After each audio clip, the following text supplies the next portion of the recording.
Ang pinapagsama nga ng Diyos ay huwag papaghiwalayin ng tao. Paano natin babalik ang dating tayo? Pangarap nating dalawa kasama. Nagkakilala po kami sa kapilya po. Pag hens tayo, yun, nakikita ko lagi pag tumutupad kasama sa tungkulin. Hanggang sa, yun po, nagkakilala po kami sa chat. Nag-chat na po kami. At doon po kami nagkagaanan ng loob. First impression ko sa kanya, syempre, mabait nila. Then, nakikita ko kasi business-minded siya, gano'n. Tsaka, yung future niya, iniisip niya, gano'n. First impression ko po kay Kat, kay mabait po siya, masarap kasama. Para pong magaan yung loob ko pag kasama ko po. Ang tanging pangarap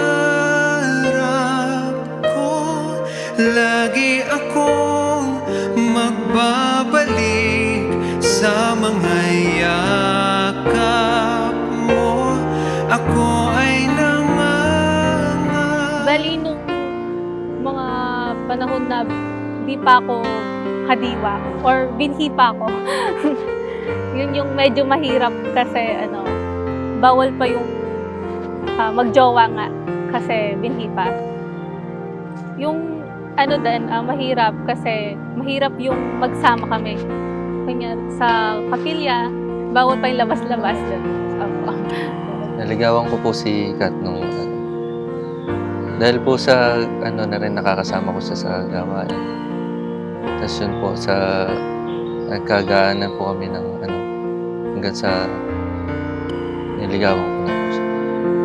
sabay tayong umalala sa mga pinagdaanan.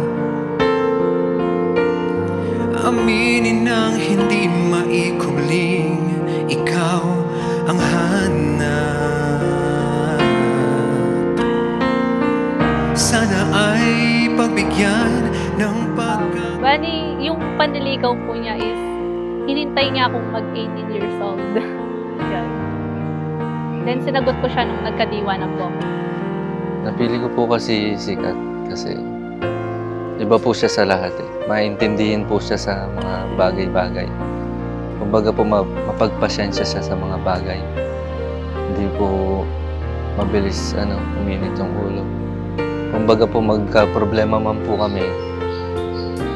Kumbaga mapagpasyensya po siya para dun sa pinagdadaanan ko. Actually, di ko din expect na magpapakasal.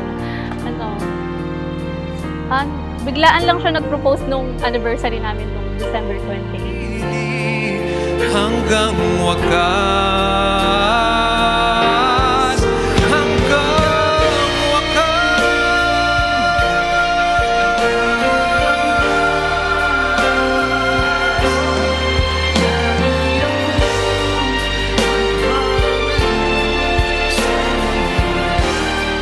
Nangyari po yun na bumili po ako ng sing-sing.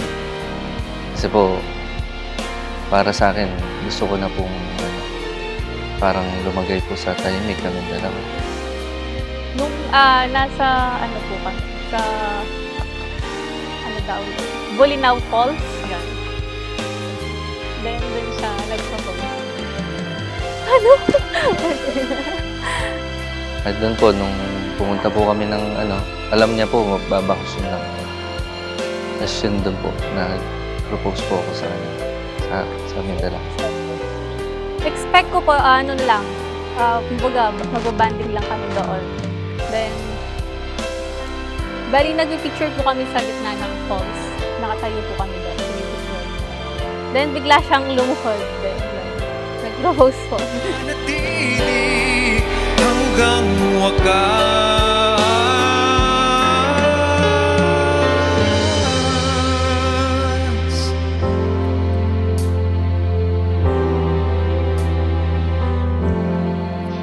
Tayo nagkakatipon ngayon sa harapan ng Diyos upang pagpupuri sina kapatid na Ernie Boy, Ensin, at kapatid na Kathleen Sanchez, pamamagitan ng banal na pagkakasal.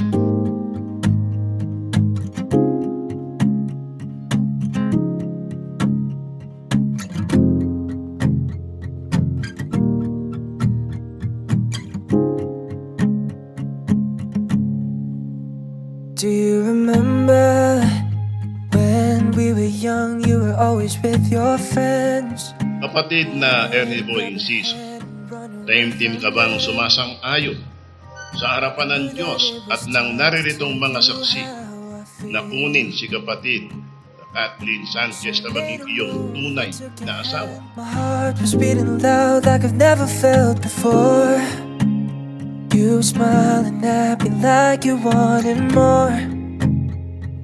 I think you're the one I've never seen before.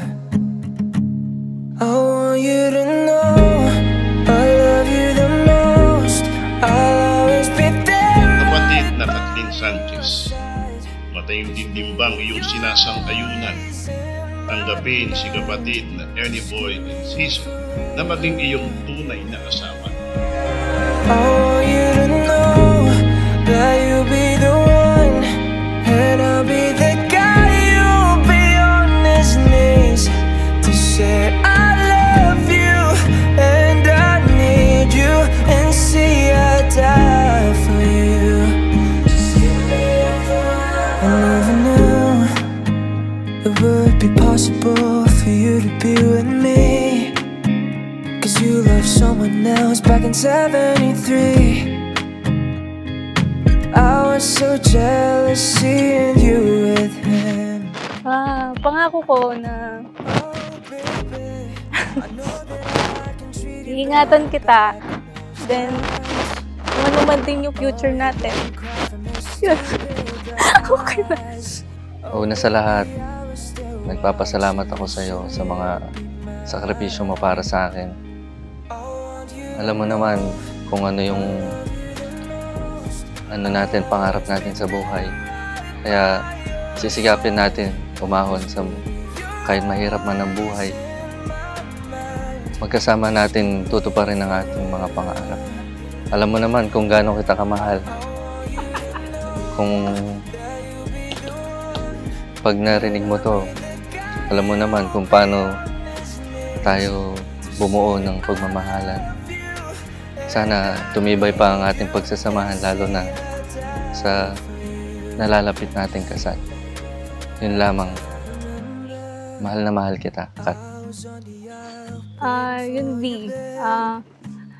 Papakasal na tayo. Sana di ka magbago. Kung paano kita nakilala, ganun pa rin. Ganun ka pa rin sana. Ay, iyak. Yun. I want you to know I love you the most. I'll always be there right by your side. 'Cause baby, you're always in my mind. Just give me forever. At yayamang tinupad na ninyo ang matapat na pagkakasundo. Ako sa pamamagitan ng aking karapatan bilang ministro ng Ebanghelyo ay ipinahayag ko na kayo'y tunay ng mag-asawa ayon sa mga utos ng Diyos at ng mga batas ng ating bansa. Just give me your forever. Just give me your forever.